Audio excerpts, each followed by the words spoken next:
Hello, Assalamualaikum everyone. Welcome back to this channel. This is me, Alia Waheed, and this is the Medicare channel. So, in this lecture, we are going to discuss about the cholinergic receptors, which are present in our autonomic nervous system. So, in the previous lecture, we have discussed how the acetylcholine is going to be produced and how it is going to release and produce a response. But now we are going to discuss about the cholinergic receptors. So cholinergic receptors are those receptors on which your acetylcholine is going to bind. So for example, if I draw some type of this is a receptor. Now acetylcholine is going to be released. Let's consider this dot is a acetylcholine. Now this receptor bind with it and it produce a particular type of response within your body. Now we are going to start that how many types of cholinergic receptors are present. So actually your cholinergic receptors are mainly of two types. Okay, so cholinergic receptors are of two types. Let's discuss them. First is the muscarinic receptor, MUSCARINIC, ठीक है, muscarinic. And the second type is the nicotinic receptor, nicotinic receptor, ठीक है. So muscarinic receptors are those receptors. These are G protein coupled receptors. So ये किस तरह के receptor हैं? G protein coupled receptors हैं. अगर मैं इनको ड्रॉ करूँ तो ये कुछ इस तरह के रिसेप्टर्स होंगे. इनकी 7 ट्रांस मेम्ब्रेन होगी, यानी कुछ आधा मेम्ब्रेन से बाहर होगा, आधा मेम्ब्रेन के अंदर, और इनके आखिरी टर्मिनल के ऊपर ये जी प्रोटीन लगा हुआ होता है. इस जी प्रोटीन के 3 सब यूनिट्स होते हैं. एक अल्फ़ा होता है, एक बीटा सब यूनिट होता है और एक गैमा सब यूनिट्स होते हैं. तो ये जी प्रोटीन रिसेप्टर है, और जी प्रोटीन रिसेप्टर के साथ साथ इसको एक और नाम भी दिया गया है जिसको हम कहते हैं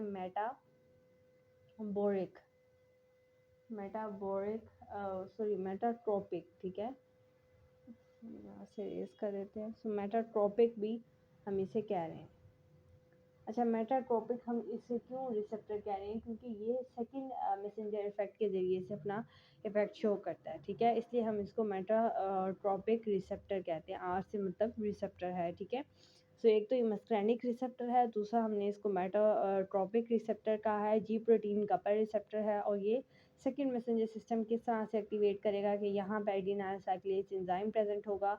जैसे ही हमारे पास यहाँ पर एसिटाइलकोलिन अटैच होगा, क्योंकि ये क्या है, मस्कैनिक रिसेप्टर है, कोलिनर्जिक रिसेप्टर है, इससे एसिटाइलकोलिन यहाँ पर बाइंड करेगा और अल्फ़ा सब यूनिट जो है वो यहाँ पर जाके अटैच हो जाएगा. अल्फ़ा सब यूनिट के यहाँ अटैच होने की वजह से जो आपके पास GDP होता है ये इस अल्फ़ा के साथ अटैच होता है, और ये GTP में कन्वर्ट हो जाता है इसके अटैचमेंट होने की वजह से. जैसे ये GTP बनता है तो हमारे पास जो सेल के अंदर हमारे पास AMP होते हैं वो कन्वर्ट हो जाते हैं साइक्लिक AMP के अंदर. और आपको पता है कि साइक्लिक AMP जो है वो सेकंड मैसेंजर सिस्टम को स्टार्ट करता है, ठीक है.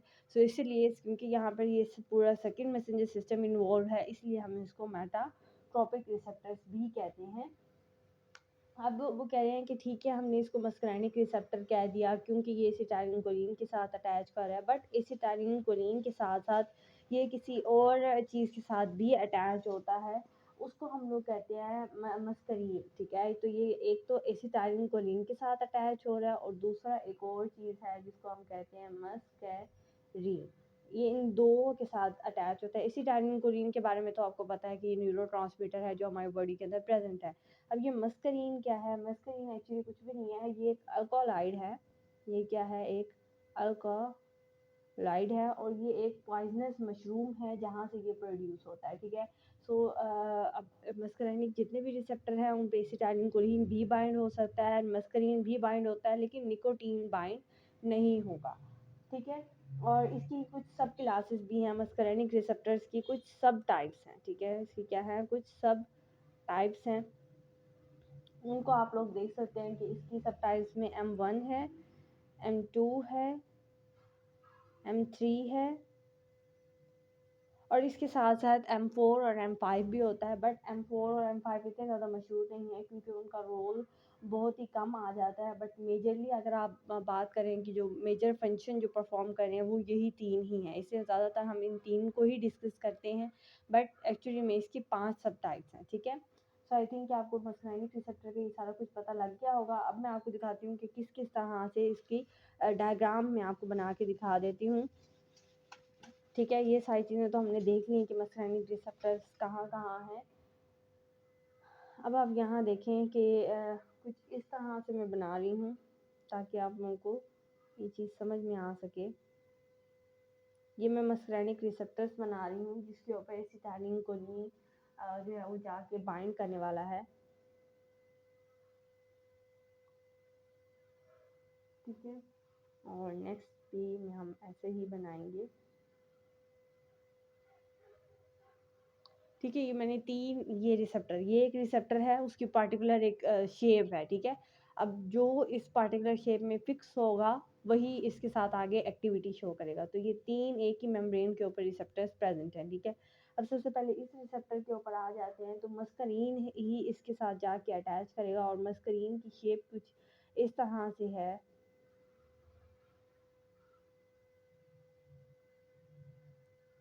ठीक है। तो ये मस्करीन की कुछ इस तरह से शेप है। अब मस्करीन आपको पता है कि वो इसके साथ जाके बाइंड कर देगा क्योंकि स्ट्रक्चर जो है वो दोनों का मिल रहा है। अगर हम एसिटाइलिन कोलिन की बात करें तो एसिटाइलिन कोलिन की कुछ स्ट्रक्चर इस तरह से, अब आप देख सकते हैं कि एसिटाइलिन कोलिन भी इसके साथ जाके बाइंड कर सकता है क्योंकि शेप इस तरह की है। लेकिन जब हम निकोटीन की बात करते हैं तो निकोटीन की शेप कुछ इस तरह से नहीं होती है। निकोटीन की शेप कुछ इस तरह से होती है। अब आप देख सकते हैं कि निकोटीन यहाँ पर बाइंड नहीं कर सकता है, तो ये रिस्पॉन्स शो नहीं करेगा। ये और ये दोनों अंदर जाके सेल के साथ जैसे ही अटैच करेंगे तो पार्टिकुलर रिस्पॉन्स ये दोनों दे रहे हैं, ठीक है। सो ये मैंने डायग्राम के ज़रिए से आपको बता दिया कि किस तरह से ये चीज़ें हो रही हैं। अगर मैं इसी को ही अब निकोटीनिक रिसेप्टर बना दूँ, निकोटीनिक रिसेप्टर भी कुछ नहीं है, ये भी एक निकोटीन के साथ बाइंड करते हैं। जैसा हमने कहा कि मस्कुलिनिक रिसेप्टर मस्करीन के साथ बाइंड करते हैं, ये इसी तरह निकोटीन के साथ बाइंड करेंगे और कोई इसके खास डिफरेंस नहीं है। और जिस तरह हमने कहा ना कि मस्कुलिनिक मेटाट्रोपिक रिसेप्टर्स हैं, इसी तरह निकोटीन को हम आइनोट्रोपिक कहते हैं क्योंकि ये लाइगेंड गेटेड चैनल है, ठीक है। हम अभी मैं इस डायग्राम के ज़रिए से आपको इसको समझा देती हूँ, ठीक है। बाद में हम ज़रा इसके डिटेल से इसको डिस्कस करेंगे, ठीक है। अब ये मैं मस्कुलिनिक रिसेप्टर की बजाय मैं निकोटीनिक रिसेप्टर ड्रॉ कर रही हूँ। अब आप देख रहे हो कि निकोटीनिक रिसेप्टर की शेप भी तब्दील हो गई है। मैं इसको चेंज कर रही हूँ। अब आप देख सकते हैं कि इसके ऊपर ये मस्कुलिन जो है वो अटैच नहीं हो सकता है, शेप वैसी नहीं है। एसिटाइलिन कोलिन की भी शेप वैसी नहीं है। अब ये निकोटीन इसके साथ बाइंड कर सकता है और ये रिस्पॉन्स देगा, ठीक है। ये सिर्फ रिस्पॉन्स देगा, बाकी ये दो रिस्पॉन्स नहीं दे सकते हैं, ठीक है। अब हम निकोटीन रिसेप्टर की फुल होल डिटेल को देख लेते हैं। पहले हमने मस्कुलिन की देख ली थी, अब हम निकोटीन की देखने वाले हैं। अच्छा जी, निकोटीन रिसेप्टर्स जो हैं ये भी दो के साथ बाइंड करते हैं। एक तो एसिटाइलिन कोलिन के साथ बाइंड करता है ना, तो एसिटाइलिन के साथ तो बाइंड करेगा भी। जो मैंने डायग्राम बनाई थी उसमें मैंने कहा था कि एसिटाइलिन कोलिन से बाइंड नहीं करेगा, बट वो एसिटाइलिन से बाइंड कर जाएगा, ठीक है, और निकोटीन के साथ बाइंड करेगा। इसकी भी हमारे पास 5 सब यूनिट्स आ जाती हैं, 5 डिवीजन्स आ जाती हैं। और जिस तरह हमने मस्कुलिनिक को कहा था कि ये जी प्रोटीन कपल रिसेप्टर्स थे, अब हम अगर इस निकोटीन की बात करते हैं, निकोटीनिक रिसेप्टर की बात करते हैं, तो ये हमारे पास लाइगेंड गेटेड है। लाइगेंड गेटेड से क्या मुराद है कि ये लाइगेंड इसके साथ अटैच होगा। गेटेड का मतलब क्या है कि गेट्स है, ठीक है।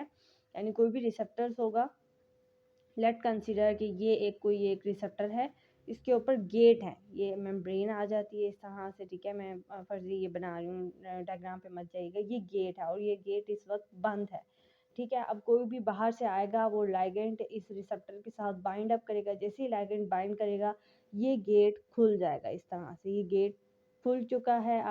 अब ये जो है ना वो अंदर बाहर जो है वो चैनल खुल चुका है और आयंस की मूवमेंट अंदर बाहर हो सकती है, ठीक है। सो ये लाइगेंड गेटेड चैनल्स हैं और इसके साथ साथ हम इसको आइनोट्रोपिक जो है ना रिसेप्टर्स कहते हैं। क्यों कहते हैं? क्योंकि आइंस जो हैं वो इन चैनल्स के ज़रिए से अंदर बाहर आ जा रहे हैं। इसको हमने मेटाट्रोपिक कहा था इसको हम आइनोट्रोपिक रिसेप्टर्स कह रहे हैं। दूसरी चीज़ आप लोगों ने जो इसके बारे में याद रखनी है कि निकोटिनिक रिसेप्टर लो कंसंट्रेशन में तो स्टिमुलेट करेंगे, यानी जो लाइगेंड है, लाइगेंड की कंसंट्रेशन पे ये डिपेंड करता है कि अगर लाइगेंड की जो कंसंट्रेशन है वो अगर कम है तो वो स्टिमुलेट करेगा इसको, ठीक है। लेकिन अगर लाइगेंड की जो कंसंट्रेशन हमारे पास आ जाती है वो अगर ज़्यादा है तो वो उसको डी स्टिमुलेट कर देगा, वो उसको स्टिमुलेट नहीं कर सकेगा, ठीक है। तो ये लाइगेंड की कंसंट्रेशन के ऊपर ये चीज़ आ जाती है।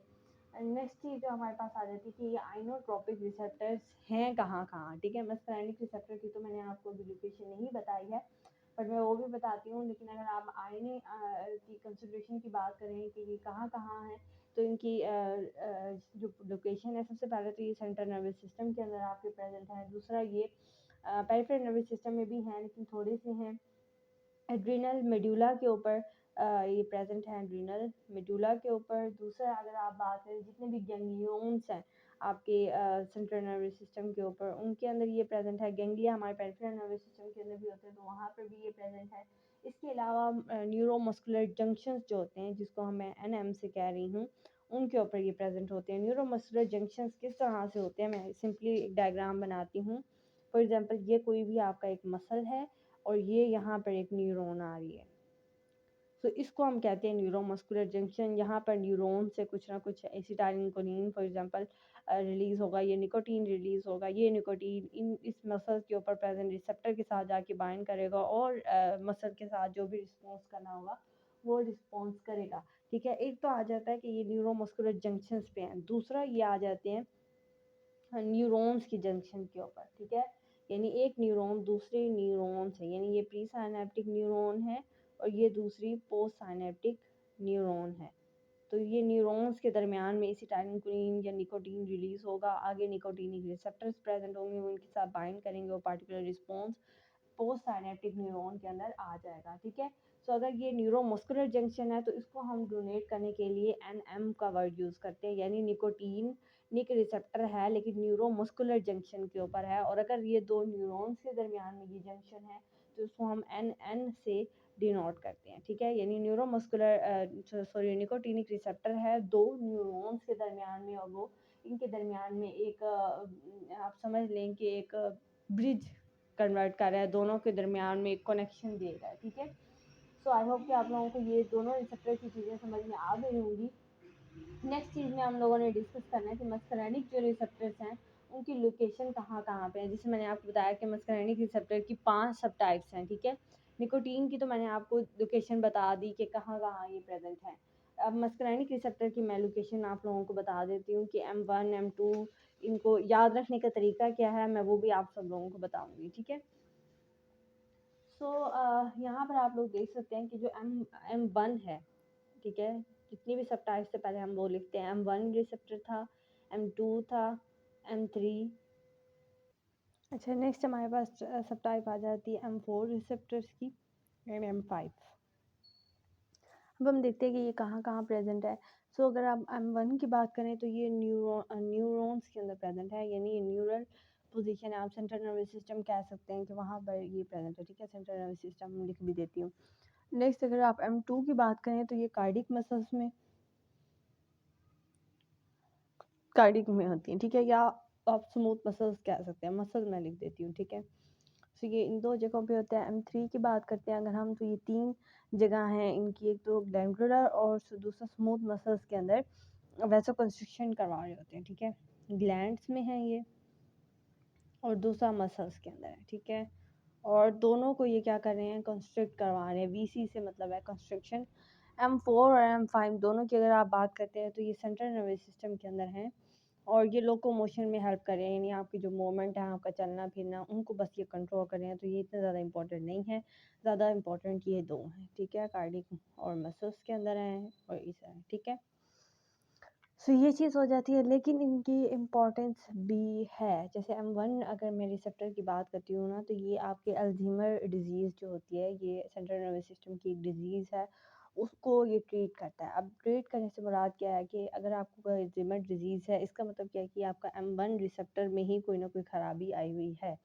अगर हम इसको ट्रीट कर दें, इसका या एगोनिस्ट दे दें या इसका एंटागोनिस्ट दे दें, तो हम अल्ज़ाइमर डिजीज़ को ट्रीट करते हैं।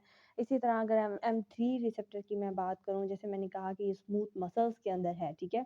और आपको पता है कि आपके लंग्स के अंदर भी स्मूथ मसल्स हैं, आपकी ब्रोंकियोल्स के अंदर, इन चीज़ों के अंदर। सो ये M3 रिसेप्टर वहाँ पर आपकी क्रॉनिक जो पल्मोनरी डिजीज़ हो जाती है, लंग्स की डिजीज़ हो जाती है, उसको ट्रीट करने में मदद करते हैं। हम वही सी ड्रग देते हैं जो M3 पे रिएक्ट करती हैं, और इसी तरह आपके जो पल्मोनरी डिजीज़ होती हैं स्मूथ मसल्स के अंदर, वो ट्रीट हो सकती हैं। ठीक है ना? सो ये चीज़ आ जाती है। अब हम देखते हैं कि लोकेशन मैंने आपको सारी बता दी हैं कि कहाँ-कहाँ कुछ कार्डियक सेल में, कुछ स्मूथ मसल्स के अंदर हैं, कुछ ग्लैंड्स के अंदर हैं, और इस तरह की मैंने लोकेशन बता दी है। नेक्स्ट मैं आपको बताती हूँ कि इनका मैकेनिज़्म ऑफ एक्शन किस तरह से होता है। ये सारे रिसेप्टर्स जो हैं, ये मैंने लोकेशन बता दी है, एक्ट कैसे कर रहे हैं। एक पार्टिकुलर जब भी सिग्नल आता है या एसिटाइलकोलिन आके इन पे बाइंड करता है, तो ये किस तरह से अपना रिस्पॉन्स शो करते हैं। सो अगर हम मैकेनिज़्म